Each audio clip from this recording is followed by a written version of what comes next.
भाइयों राम राम। कैसे हो मेरे भाइयों? ठीक ही होंगे। भगवान की कृपा आप पर बनी रहे। आज की कहानी है महारानी दुर्गावती ने मालवादपति बाज बहादुर के राज्य को जीत ही लिया। इस कहानी को सुनने से पहले चैनल को सब्सक्राइब और लाइक कर लें ताकि आने वाली कहानियां वीडियो नोटिफिकेशन आपके पास तुरंत पहुंच जाए। हाँ, आली जहां यह सच है कि महारानी दुर्गावती ने मलावधिपति बाज बहादुर के राज्य को जीत ही लिया। उसने भोपाल आदि कई प्रांत भी जीतकर अपने राज्य में मिला लिए। एक मुगल सरदार ने अपना सिर झुकाते हुए दिल्ली के बादशाह से कहा, परवरदिगार, मैंने लड़ाई के मैदान में उसे अपनी सेना का संचालन करते हुए देखा है। गजब की तलवारबाजी में तो उसकी मिसाल नहीं मिलेगी।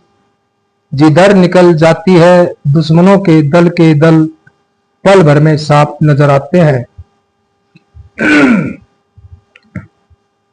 दूसरे मुगल सरदार ने भी अपने चेहरे पर अरज के भाव प्रकट करते हुए कहा, यही नहीं, उसके अपार बल और बढ़ते ऐश्वर्य की कीर्ति दिन प्रतिदिन तेजी से फैलती जा रही है। उसका राज्य हर राज्य से सुखी और समृद्धि होता जा रहा है। आलम पनाह अकेले औरत होकर वह अपने राज्य की सीमा काफी तेजी से बढ़ाती जा रही है।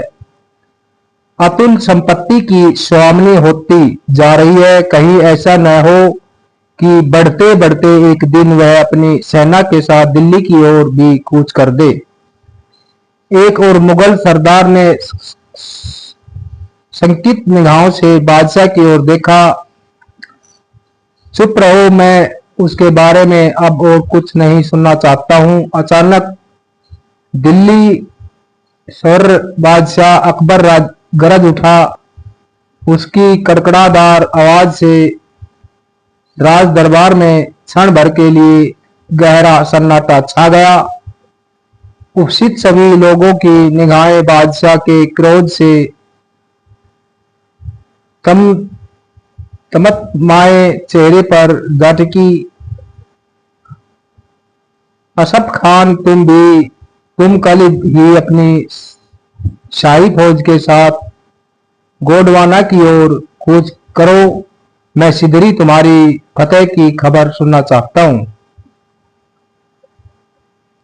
जो हुक्म जहां पनाह साहब खान ने अपना सिर झुकाकर स्वीकृति दी और अलग हटकर खड़ा हो गया।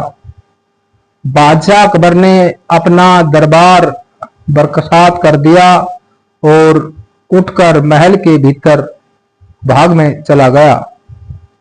उस समय गोंडवाना का राज्य महारानी दुर्गावती के अधीन था। उनके पति वीर दलपति शाह जीवित नहीं थे। विवाह के कुछ ही वर्षों से के पश्चात वे गंभीर रूप से बीमार पड़े। काफी चिकित्सा कराने पर भी स्वस्थ न हो सके और स्वर्ग सिधार गए। वह अपने पीछे एक पुत्र छोड़ गए थे। उसका नाम था वीराना रायण। अब तो दुर्गावती के सामने बड़ी विकट समस्या उपस्थित हो गई। सोने राज सिंहासन पर भार उनके कंधों पर आ पड़ा। शिशु का लालन पालन भी उन्हें ही करना था। इन जिम्मेदारियों को देखते हुए उन्होंने पति के साथ सती होने का विचार त्याग दिया और धैर्य के साथ अपने कर्तव्य के पालन में लग गई। राज्य के मंत्रियों के सहयोग से उन्होंने बालक वीराना रायण का राज्य अभिषेक किया। फिर वह राज की देख रेख में जुट गई। उनके स्वभावी मंत्री आधार सिंह ने उसकी बड़ी मदद की। शासन की बागडोर अपने हाथ में रखकर दुर्गावती सुचारू रूप से अपना राज्य चलाने लगी। उनके कर्तव्यपरायण राज कर्मचारी राजनीतिक के धर्म को समझते हुए उनके आदेशों का बहुखूबी पालन करने लगे। अपनी बुद्धिमानी व कार्य पटुता से उन्होंने अराजकता समाप्त कर डाली। अपने राज्य के विस्तार पर व प्रजा को सुखी व समृद्धि बनाने के लिए महारानी ने कोई कसर बाकी नहीं रखी। उन्होंने अपने पुत्र को भी विद्यालय के साथ साथ शासकोचित ज्ञान अस्त्र शस्त्र चलाने की विधिवत शिक्षा और व्यवहारिक ज्ञान सिखाया। दुर्गावती जितनी रूपवती थी उतने ही सर्वगुण सम्मान थी। वह तलवार चलाने और निशानेबाजी में बड़ी निपुण थी। घोड़े पर चढ़कर स्वयं अपनी सेना का संचालन करती थी। अस्त्र शस्त्र चलाने का नियमित अभ्यास तो करती ही थी। उचित अवसर देखकर निकट के अन्य राज्यों पर भी आक्रमण कर उन्हें जीतकर अपने राज्य में मिला लेती थी। यही वजह थी कि उनके राज्य की सीमा दिन पर दिन बढ़ती जा रही थी। वह सुचारू रूप से शासन कार्य कर रही थी। उनके बढ़ते यश ऐश्वर्य और पराक्रम की गाथाएं सर्वत्र फैलने लगी थी। एक दिन ये गाथाएं दिल्ली के तत्कालीन बादशाह अकबर के कानों में भी पड़ गई। वह उस समय सारे हिंदुस्तान का एक छत्र सम्राट बनने का सपना देख रहा था। उसने विधिवत उपायों से अनेक राजाओं को अपनी छत्र छाया में ले लिया था। महारानी दुर्गावती का एक छत्र सम्राट बनने का सपना देख रहा था। उसने विधिवत उपायों के अनेक राजाओं को अपनी छत्र छाया में बुला लिया। महारानी दुर्गावती के बढ़ते ऐश्वर्य पराक्रम की चर्चा बार बार सुनकर बादशाह अकबर के कान खड़े हो गए। अंत में जल भूनकर अब उसने मुगल सेनापति असाफ खां को गोंडवाना पर हमला करके उसे फतेह करने का आदेश दे दिया। एक दिन विधवा स्त्री की संपत्ति को हड़पने के लिए उसने अकारण देशु उत्पन्न कर लिया। महारानी दुर्गावती को हमले की खबर मिल गई। वह जरा भी भयभीत न हुई। उन्होंने कायरों की तरह बादशाह अकबर के आगे सिर न झुकाकर अपने देश की आजादी के लिए बलिदान होना मंजूर कर लिया। विजय का दृश्य संकल्प लेकर वह अपने बहादुर सैनिकों के साथ लड़ाई के मैदान में उतर पड़ी। लड़ाई के आरंभ का बिगुल बजते ही भयंकर मारकाट मच गई। तंग आकर मुगल फौज भयभीत अवस्था में पीठ दिखाने के लिए मजबूर हो गई। उठी आसफा खां बड़ी मुश्किल से भागकर अपनी प्राण रक्षा कर सका। विजय श्री ने अपना जयमाला महारानी दुर्गावती के गले में पहना दिया। एक ओर से दिल्ली के बादशाह की शाही फौज की हार अकबर को बड़ी शर्मनाक घटना महसूस हुई। इस कलंक को मिटाने के लिए उसने अस खां को नई फौज के साथ फिर रवाना कर दिया। लड़ाई के मैदान में सेनाओं के आपस में भिड़ते ही घमासान तांडव मच गया। अपनी पहली विजय के कारण दुर्गावती की सेना का उत्साह काफी बढ़ गया हुआ। वे अपनी जान हथेली पर लेकर शत्रुओं का क्षण करने के लिए पील पड़े। इस बार भी की मुगलों को पीठ दिखानी पड़ी। इस दूसरी हार से ने आस्था को काफी लज्जित किया। दुर्गावती जीत की खुशियां मनाती हुई अपने सैनिकों के साथ किले में लौट गई। अब तो बादशाह अकबर के दुख और चिंता का ठिकाना न रहा। उसे लगा कि वह लड़कर कभी गोंडवाना हासिल न नहीं कर सकेगा। काफी सोच विचार करके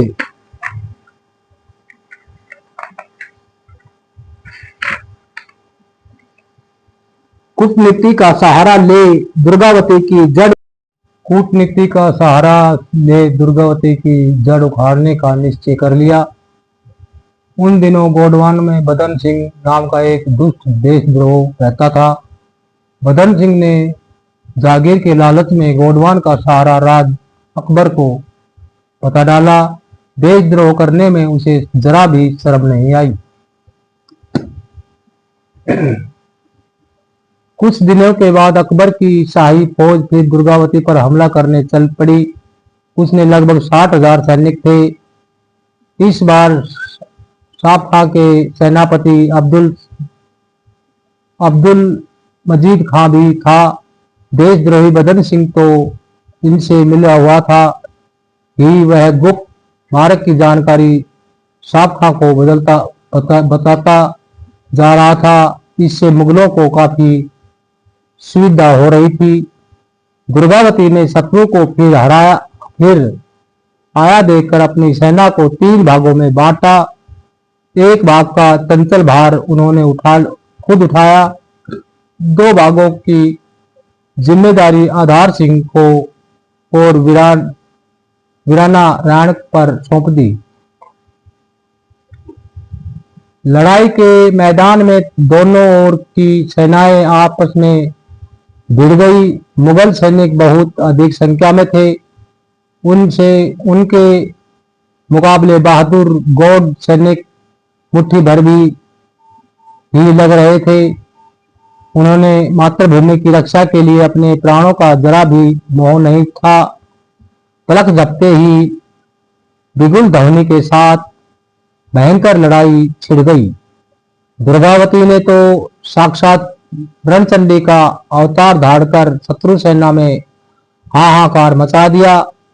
संध्या काल में आखिरी जीत दुर्गावती के हाथों ही लगी। रात को जाने के कारण लड़ाई बंद हो गई। दोनों ओर की सेनाएं विश्राम करने लगी। उचित अवसर देखकर मुगल सेनापति ने छल का आश्रय लिया। उसने आधी रात को चुपके से दुर्गावती के गहरी नींद में सोए सैनिकों पर हमला कर डाला। इस अचानक हमले से गौड़ सैनिक हड़बड़ा गए। उन्होंने इस हमले की जरा सी भी आशा नहीं थी। वीरानारायण अभी लपतवैत ही था, मगर शत्रु को सिर पर देकर उसने भी अपना लोहा कवच पहन लिया और तलवार लेकर पील पड़ा। अनान फान में दुर्गावती भी सतर्क हो उठी। रात के अंधेरे में गौड़ सैनिक खुद होकर भूखे शेरों की तरह शत्रुओं पर टूट पड़े। मंत्री आधार सिंह लड़ते लड़ते का काम आए। वीरनारायण भी लहूलुहान हो चुका था। उसकी शक्ति की भी जवाब दे गई थी। गौड़ सैनिक काफी कम संख्या में थे। वे तेजी से मारे भी जा रहे थे। अंत में वे भागने पर उतारू हो गए। किंतु दुर्गावती ने अपने कदम पीछे न हटाए। उनकी नंगी तलवार अंधेरे में भी चमककर शत्रुओं के खून से लत अपनी प्यास बुझाती रही। दुर्गावती को लड़ते देखकर भागे हुए गौड़ सैनिक शर्म से फिर वापस लौट आए और शत्रुओं का सफाया करने में लग गए। महारानी जी, वीरान नारायण घायल हो गए हैं, आप उन्हें देखने नहीं चलेगी? एक गौड़ सैनिक ने लहूलुहान दुर्गावती के समीप आकर सूचना दी। वीरों का समय उत्तम मौका नहीं है, दुर्गावती ने लड़ते लड़ते जवाब दिया। सुनकर खबर लाने वाला सैनिक अवश्य रह गया। दुर्गावती शत्रुओं को बुरी तरह धराशायी करती जा रही थी। अब उनके काफी कम सैनिक बचे थे। मुगल सैनिक अभी हजारों की संख्या में मौजूद थे। तेजी से घटते गौड़ सैनिकों को देखकर उनकी हिम्मत बढ़ती जा रही थी। फिर भी महारानी ने गौड़ सैनिकों को देखकर उनकी अपना साहस नहीं छोड़ा। वह शत्रुओं का सफाया करती हुई घूम घूम कर अपने बच्चे सैनिकों को मातृभूमि की स्वतंत्रता के लिए बलिदान देने को ललकार रही थी। अचानक न जाने किधर से एक जहरीला तीर आकर उनकी कनपटी में घुस गया। फिर भी उन्होंने धैर्य नहीं छोड़ा। उन्होंने तीर को निकालने की चेष्टा की, मगर उसका एक भाग टूटकर अंदर ही रह गया। उस तीर में काफी तेज असर का जहर था। उसने उनके सारे शरीर में तीव्र जलन होने लगी। फिर भी महारानी ने लड़ना नहीं छोड़ा, तलवार चलाती रही। कभी एक और तीर उनके कंठ में आकर घुस गया। उससे उनका कंठ और बढ़ गया, कष्ट और बढ़ गया, मगर उन्होंने अपना कदम पीछे नहीं हटाया। शत्रुओं पर लगातार वार करती ही चली गई। अब वह खून से लथपथ हो चुकी थी। हथियारों के घावों से उनका बदन छलनी होता जा रहा था। काफी देर से लगातार लड़ने के कारण उनकी शक्ति भी क्षीण होने लगी थी, मगर उनके हाथों में पहले से विद्युत गति विद्यमान थी। एकाएक उन्होंने अपने निकट मुगल सैनिकों की नई टुकड़ी का कोलाहल सुनाई दिया। वह क्षण भर के लिए छतबद्ध रह गई। वह जीतते जी शत्रु के हाथों में पड़ना नहीं चाहती थी। उन्होंने अब जान लिया कि अब शत्रु उन्हें बंदी बना ही लेंगे। उन्होंने तत्काल तलवार से अपना शिरोच्छेद कर दिया। खून का फुहारा बह निकला। उनका निर्जीव शरीर धरती पर गिरकर शांत हो गया। अंतिम विजय शापखा की ही हुई। वह सुखी खुशी से फूला न समाया।